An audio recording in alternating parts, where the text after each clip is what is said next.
right, Kelly, this is our first New Year's Six bowl game that we have on the slate. It's one that's a little bit near and dear to my heart. I got the Ohio State on, but hey, we're going to talk. Before people shut this off and say he's an Ohio State homer, you probably want to listen to Ohio State here because it may be surprising. But we have number 9 Missouri against number 7 Ohio State. The Buckeyes are 2.5-point favorites. If you blinked, you might have missed the change on that number. And this game carries an over-under of 49 points. It kicks off Friday night at 8 p.m. Eastern on ESPN from AT&T Stadium in Arlington, of course.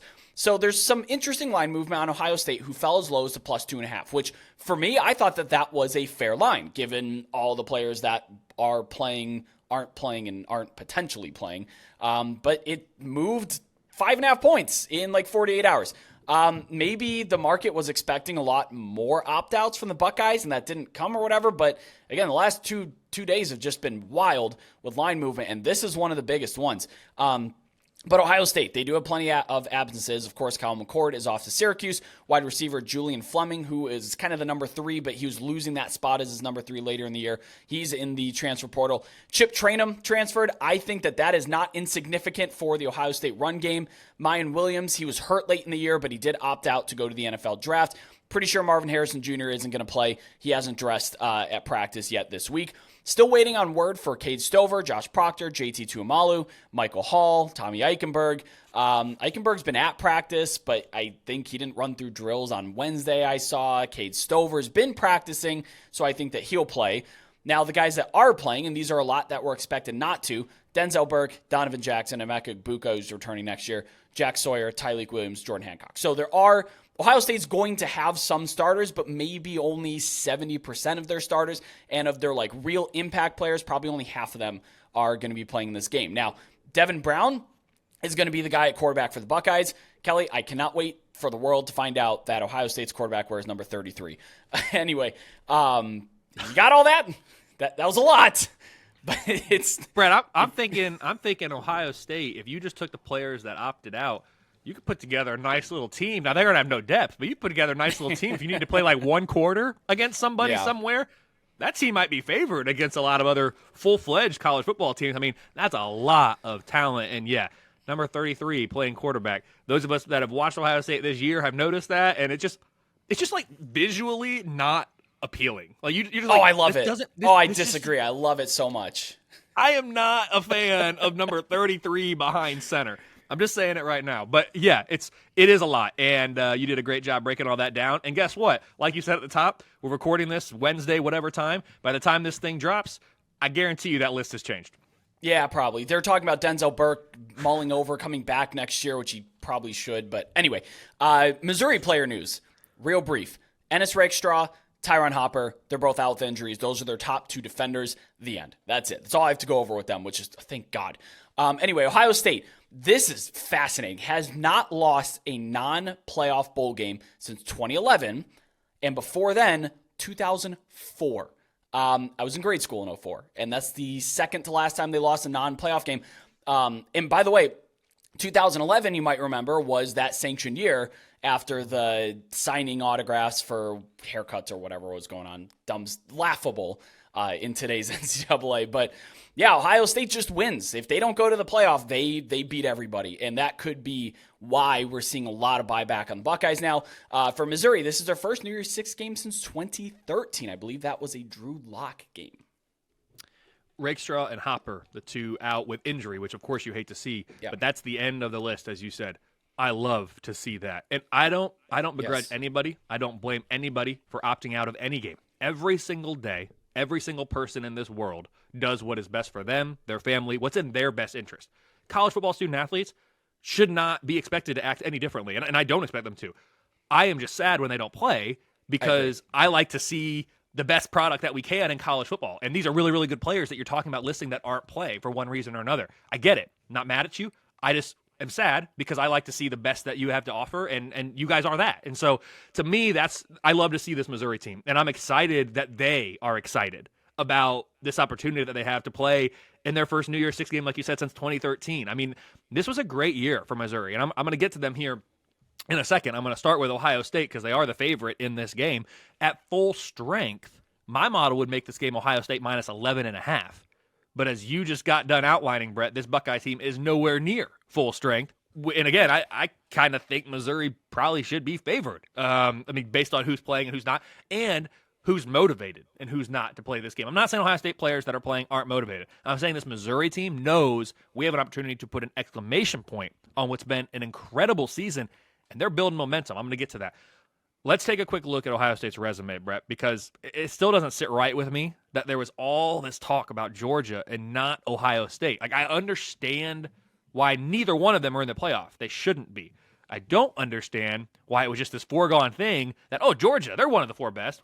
Ohio State was too. At 11-1, with the most notable wins being on the road at number 10 power-rated Notre Dame for me, and at home against my number 4 power-rated Penn State, the Buckeyes' only loss is by 6 points on the road at my number 1 power-rated and the committee's number 1 ranked, that's more important for the purposes of ranking here for the committee at least, Michigan, in a game in which Ohio State had the ball with a minute left and a chance to take the lead with a touchdown. I mean, yeah, it didn't end the way they wanted, but you know what I mean? Like, wow, that was it. There was a lot of talk about one-loss Georgia being one of the 4 best teams in college football. I am here to tell you, Ohio State, from both a power rating and a most deserving ranking standpoint, they had a stronger case for CFP inclusion than the Bulldogs. What they didn't have was that moniker of 2-time reigning national champions, which, as I talked about at length, shouldn't play in the conversation. It clearly does. At full strength, Ohio State is my number 2 power-rated team with the nation's number 3 defense and a season worst ranking number 17 on the offensive side. All the regular season wins are great, but Ohio State is very clear about what its goals are each season. 1, beat, as they say, that team up north. 2, win the Big Ten. And 3, win the national championship. Those are their goals. They say that. I was at Big Ten Media Days.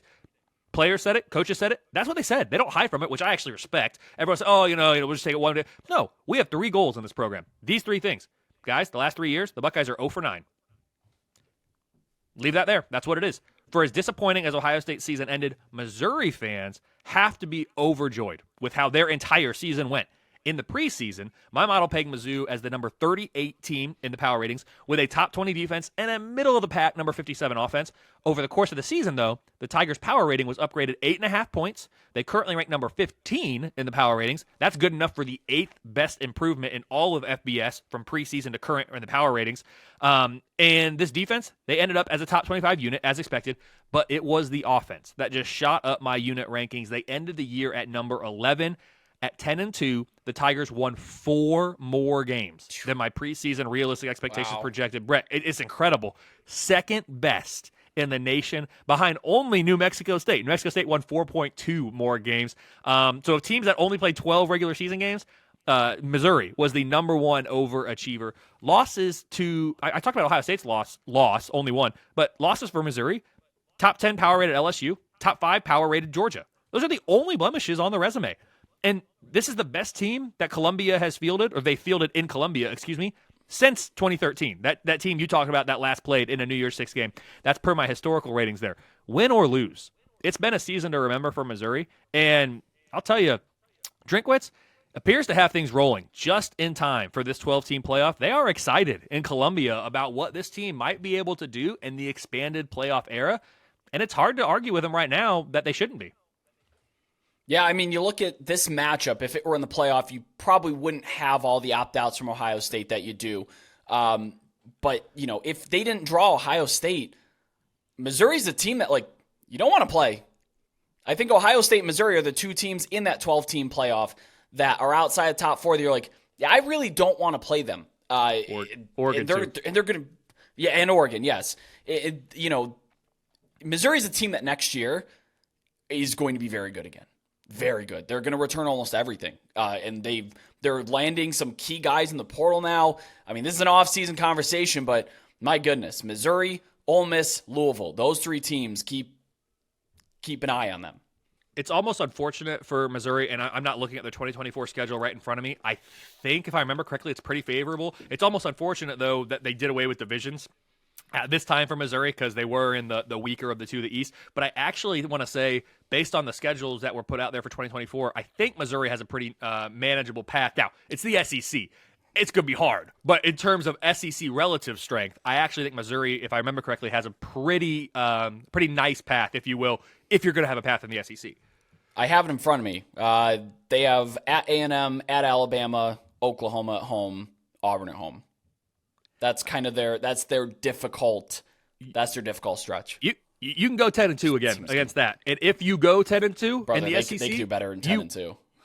I'm saying if you go 10-2 or better, you will make the playoff in the SEC. Yeah. I mean that there is no longer a question. If you finish SEC play, if you are an SEC team that finishes the year with 0, 1, or 2 in the loss column, congratulations, you're in the 12-team playoff.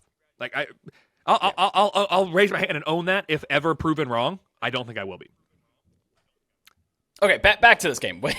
I want to keep talking about these Missouri and all these teams for next year. I'm really excited about it. But hey, we got an exciting game in front of us. Anyway, there is a lot of value to be had with this line, no matter what side you're on.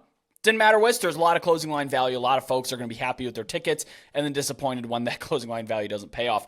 If you got ahead of the news, I'm not saying that I did. I may have a Missouri plus 6.5 ticket from someone was sleeping when they announced the Kyle McCord thing. Anyway. My favorite bet on the board that is still available is over 49 points. I like it. I think these teams are going to be able to score on each other. And yeah, they both have outstanding defenses, but those defenses are just a little bit hindered on both sides. I'm not sure that Ohio State has the slot corner to be able to slow down Luther Burden. I think he's going to have a heck of a game. I would be looking at his props. It's probably going to be a pretty inflated number considering he's just one of the better receivers in the whole country. But, if some or all of the remaining NFL guys opt out, then running back Corey Schrader is also going to have a day. And I like Brady Cook. I talked about that last year when he was kind of a goofball at times, but I liked him a lot, and he's had a heck of a year. The Buckeyes still have plenty of talent on offense, even against a pretty good Missouri defense. But again, missing their top two guys. A few names to watch for if you're not super in tune with Ohio State. Running back Dallin Hayden, receiver Carnell Tate, tight end G. Scott. I think those are going to be the three guys that are going to be making the most noise in this game here. I like over 49 points. That's the way I see it. Either way, I think this is going to be a great matchup and a really good uniform matchup too. Missouri's got great uniforms. I'm a big fan of all right, we're going to matchups. Oh, big time. Oh, yeah.